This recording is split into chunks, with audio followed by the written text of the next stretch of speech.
السلام علیکم ورحمۃ اللہ وبرکاتہ۔ الحمدللہ رب العالمین والصلاة والسلام علی رسولہ الکریم وعلی آلہ واصحابہ اجمعین، اما بعد۔ محترم ناظرین کرام،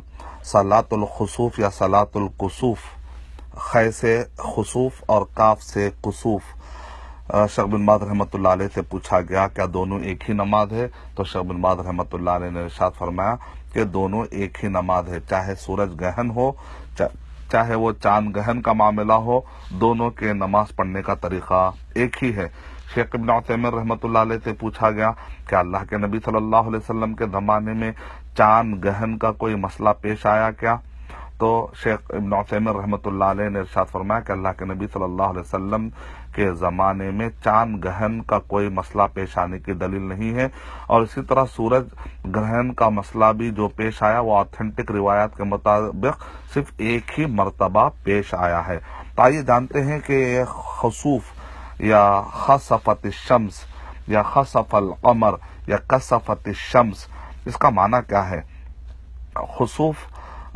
خسفہ اور اسی طرح کسوف کسفہ۔ کسفہ کا مطلب ہوتا ہے کہ اسودہ، یعنی کہ کالا رنگ ہو جانا، روشنی سلب کر لی جانے کے بعد جو کالا رنگ پڑ جاتا ہے، اس کو کہتے ہیں کسفہ۔ اور خسفہ کا مطلب ہوتا ہے نقص۔ ظاہر بات ہے دونوں معنی پائے جاتے ہیں، اور یہ بات واضح ہو گئی کہ اللہ کے نبی صلی اللہ علیہ وسلم کے زمانے میں جب ابراہیم رضی اللہ تعالیٰ عنہ یعنی اللہ کے نبی صلی اللہ علیہ وسلم کے فرزند کی موت کا واقعہ پیش آیا، تو ایسے وقت پر ایام جاہلیت میں عقیدہ پایا جاتا تھا کہ کوئی بڑا آدمی انتقال کر جائے گا یا کوئی بڑی مصیبت نازل ہونے والی ہے، تو لہذا یہ ایسا ہوتا ہے۔ تو اللہ کے نبی صلی اللہ علیہ وسلم نے واضح کر دیا، ان الشمس والقمر آیتان، یہ سورج اور چاند دونوں نشانیاں ہیں، من آیات اللہ، یہ اللہ سبحانہ و تعالیٰ کی نشانیاں ہیں، لا یخسفان لموت احد من الناس ولا لحیاتہ، کسی کے مرنے یا کسی کے پیدا ہونے کی وجہ سے ان کو گہن یا سورج گہن یا چاند گہن، لونار ایکلپس، سولار ایکلپس کی جو بات ہم کرتے ہیں، یہ اس موت اور حیات سے اس کا کوئی تعلق نہیں ہے۔ انما ہما آیتان من آیات اللہ، یہ تو اللہ سبحانہ تعالیٰ کے نشانیوں میں سے ایک نشانی ہے، یخوف اللہ بہما عبادہ، اللہ تعالیٰ اس کے ذریعے سے لوگوں کو ڈراتے ہیں۔ فَإِذَا رَأَيْتُمْ ذَلِكَ فَافْزَعُوا إِلَى الصَّلَاةِ، جب تم یہ دیکھو تو نماز کی طرف آؤ، اور ایک روایت میں ہے کہ تصدقوا، اور ایک روایت میں ہے کہ فَادْعُوا اللَّهَ وَكَبِّرُوا، دعا کرو، تکبیر کرو اور صدقہ و خیرات کرو، اور ایک میں ہے کہ ذکر کرو۔ تو بہرحال یہ حدیث ہے۔ اس حدیث کی روشنی میں علماء کرام نے کہا ہے کہ سورج گہن یا چاند گہن، لونار ایکلپس اور سولار ایکلپس جب ہوتا ہے تو اس کو عذاب سمجھنا غلط فہمی ہے۔ ہاں البتہ یہ انذار ہے، یہ وارننگ ہے، کیونکہ آیت کا مطلب ہوتا ہے نشانی۔ کس بات کی نشانی؟ یعنی دیکھو جس طریقے سے ان کی روشنی سلب کر لی گئی ہے، یہ اتنے پاورفل ہے اللہ تعالیٰ کے مخلوقات، لیکن ان کی روشنی ختم ہو گئی۔ اس کا مطلب کوئی ہے جو ان کی روشنی ختم کر رہا ہے، یعنی مطلب یہ ہے کہ روشنی ختم ہونے کا مطلب یہ ہے کہ ہم کو روشنی نہیں پہنچ پاتی، یہ مطلب ہے۔ یعنی کہ جیسا کہ جب زمین آڑ میں آ جاتی ہے، یا اسی طریقے سے جب چاند آڑ میں آ جاتا ہے، تو ایسے وقت پر روشنی پہنچ نہیں پاتی ہے، جس کی وجہ سے ہم کو اندھیرا اندھیرا جیسا لگتا ہے۔ تو دراصل یہ جو نشانیاں ہیں، ایک وقت آئے گا کہ حقیقت میں اللہ سبحانہ و تعالیٰ وَإِذَا النُّجُومُ انْكَدَرَتْ، یعنی اللہ سبحانہ و تعالیٰ تاروں کی روشنی چھین لیں گے۔ اسی طریقے سے اذا الشمس کورت، جبکہ سورج کی جو روشنی ہے وہ ختم کر کے اس کو لپیٹ دیا جائے گا۔ ایک اصلی دن بھی آنے والا جبکہ حقیقی طور پہ ایسا ہونے والا ہے، لیکن ابھی جو تم کو دکھایا گیا ہے نشانی کے طور پر، یہ جو اللہ سبحانہ و تعالیٰ کائنات جو چلا رہے ہیں، یہ دراصل نشانی ہے ان لوگوں کے لیے کہ جو لوگ آخرت کا، اور ایک دن ایسا آئے گا جبکہ یہ سارے کے سارے سورج، چاند اور تارے سب کے سب ختم ہونے والا ہے اور یہ پورا عالم تہوبالا ہونے والا ہے، تو اس کو یاد دلانے کے لیے ایک یاد دہانی ہے، ایک نشانی ہے۔ وَمَا نُرْسِلُ بِالْآيَاتِ إِلَّا تَخْوِيفًا، اللہ تعالیٰ قرآن مجید میں ارشاد فرما رہے ہیں کہ ہم تو نشانیاں اس لیے بتاتے ہیں تاکہ لوگوں کو ڈرائیں، یعنی اگر عمل میں کمزوری ہو چکی ہے، آخرت کی تیاری میں اگر کمزوری ہے، وَمَاذَا أَعْدَدتَّ لَهَا، جیسا کہ اللہ کے نبی صلی اللہ علیہ وسلم نے ایک صحابی سے پوچھا کہ تم نے آخرت کے لیے کیا تیار کیا، قیامت کب آئے گی یہ مت پوچھو، قیامت کے لیے تم نے کیا تیاری کی، وہ اصل پوائنٹ ہے۔ تو یہ نشانیوں کے ذریعے سے وہ آخرت کی تیاری انسان کو یاد آ جائے، یہ مقصد ہوتا ہے۔ تو یہ غلط فہمی دور کرنا ضروری ہے۔ پہلا پوائنٹ جو میں نے بتایا کہ خسوف کا معنی کیا ہے، کسوف کا معنی کیا ہے، دونوں کیا الگ الگ ہیں کیا، اور اسی طریقے سے اللہ کے نبی صلی اللہ علیہ وسلم کے زمانے میں، اللہ کے نبی صلی اللہ علیہ وسلم کے زمانے میں کیا چاند گہن ہوا یا نہیں ہوا، تو میں نے شیخ بن باز رحمۃ اللہ علیہ اور شیخ ابن عثیمین رحمۃ اللہ علیہ کے حوالے سے میں نے جواب دیا۔ دوسرا مسئلہ یہ ہے کہ کیا یہ عذاب ہے، تو آپ کو میں نے بتایا کہ اس کو عذاب کہنا صحیح نہیں ہے، کیونکہ اللہ کے نبی صلی اللہ علیہ وسلم نے ارشاد فرمایا ان الشمس والقمر آیتان من آیات اللہ، کہ بے شک سورج اور چاند یہ اللہ سبحانہ و تعالیٰ کے نشانیوں میں سے ایک نشانی ہے۔ ٹھیک ہے، البتہ یہ نشانی ہوتی ہے فیوچر کے وارننگ کے لیے اور سنبھل جانے کے لیے۔ فَافْزَعُوا، تھوڑا خوف پیدا کرو اپنے اندر، اور اپنے آپ کو گناہوں سے بچاؤ اور اپنے آپ کو نیک راہ پر ڈالو، آخرت کی تیاری کرو۔ لیکن تعجب ہوتا ہے کہ جیسے ہی سورج گہر اور چاند گہن آنے لگتا ہے تو بڑے پیمانے پر اینک خریدی جاتی ہے، بڑے پیمانے پر گاگلز خرید جاتے ہیں، اسپیشل قسم کے اینک استعمال کی جاتی ہے تاکہ اس کو دیکھیں، اس کو، اور کئی لوگ بعض مخصوص جگہوں پر جا کر اس سے مزہ اٹھانے کے لیے پلاننگ کرتے ہیں۔ لیکن اللہ کے نبی صلی اللہ علیہ وسلم نے کہا کہ یہ تو فضا کا موقع ہے، یہ تو خوف کھانے کا ٹائم ہے، آخرت کی یاد دہانی کر کے اپنے اعمال کے بارے میں سوچنے کا ٹائم ہے، فکر کا ٹائم ہے۔ تیسرا سوال یہ ہے کہ یہ سنت کے بارے میں کیا ہے، تو یہ فعلی سنت ہے، یعنی اللہ کے نبی صلی اللہ علیہ وسلم نے ہمیں قولی طور پر ابھارا اور ساتھ میں فعلی طور پہ اللہ کے نبی صلی اللہ علیہ وسلم نے نماز پڑھ کے بھی بتلایا، تو گویا کہ قولی اور فعلی سنت ہوئی۔ اور اسی طریقے سے اس کا حکم کیا ہے، تو اس کا جواب یہ ہے کہ یہ حکم، اس کا حکم ہے سنت مؤکدہ، یعنی مطلب یہ کہ واجب یا فرض نہیں ہے، لیکن سنت مؤکدہ بڑی تاکید اس کی آئی ہے۔ اس کے عدد کتنے ہیں، تو اس کے عدد 2 رکعت، 2 رکعت کی یہ سنت والی نماز ہے، 2 رکعت ادا کرنا ہے۔ اور سوال یہ اٹھتا ہے کہ اس کی کیفیت کیا ہے، کیسے اس کو پڑھنا ہے۔ علامہ ابن القیم رحمۃ اللہ علیہ نے زاد المعاد کے اندر تفصیل سے کہا ہے، اور علماء اکرام کہتے ہیں کہ ابن القیم رحمۃ اللہ علیہ نے اتنے پیارے انداز میں مسائل کو جمع کیا ہے اور غلط فہمیوں کو دور کیا ہے کہ اب اس سے بڑھ کر کسی اور کی طرف جانے کی آپ کو ضرورت نہیں ہے۔ انہوں نے اجادہ و افادہ، یعنی انہوں نے بہت ہی خوب طریقے سے لکھا اور خوب طریقے سے فائدہ پہنچایا ہے کہ جب میں نے زاد المعاد کو پڑھا تو میں نے اس کے اندر دیکھا کہ ابن قیم رحمۃ اللہ علیہ نے اس بارے میں بحث کی ہے کہ صحیح بخاری اور صحیح مسلم کے روایتوں میں تو ہمیں یہ ملتا ہے کہ 2 رکعت ہے، اور اس کے پڑھنے کا طریقہ کیا ہے، ہر رکعت میں جنرلی جو ہم نمازیں پڑھتے ہیں ہر رکعت میں 1 رکوع ہوتا ہے، 2 سجدے ہوتے ہیں، رائٹ، ایک رکوع ہوتا ہے، 2 سجدے ہوتے ہیں۔ نارملی جو ہم روزانہ نمازیں پڑھتے ہیں فرض اور سنتوں والی نماز، تو میں جنازے کی نماز کی میں بات نہیں کر رہا ہوں، ایک جو نارمل نماز ہم پڑھتے ہیں تو اس کے اندر آپ دیکھتے ہیں فرض والی نمازوں میں کہ 1 رکعت کے اندر 1 رکوع ہوتا ہے، 2 سجدے ہوتے ہیں۔ لیکن لونار ایکلپس اور سولار ایکلپس کے موقع پر صلاۃ الخسوف اور صلاۃ الکسوف، یعنی سورج گہن اور چاند گہن کے موقع پر جو آپ نمازیں پڑھ رہے ہیں 2 رکعت والی نماز ہوتی ہے، اور ہر رکعت میں 2 رکوع 2 سجدے، 2 رکوع، پھر دوسرے رکعت میں 2 رکوع اور 2 سجدے ہوتے ہیں۔ تو یہاں پر ابن قیم رحمۃ اللہ علیہ نے ان روایات کو بھی ذکر کیا جو مسند احمد بن حنبل میں، سنن ابی داؤد میں آئے ہیں، کہ ایک میں ذکر ہے کہ 1 رکوع والی نماز، 1 رکعت میں 1 رکوع والی نماز کا ذکر والی روایت ہو، چاہے 3 رکوع والی رکعت کا ذکر ہو، 1 رکعت میں 3 رکوع، 1 رکعت میں 1 رکوع، 1 رکعت میں 4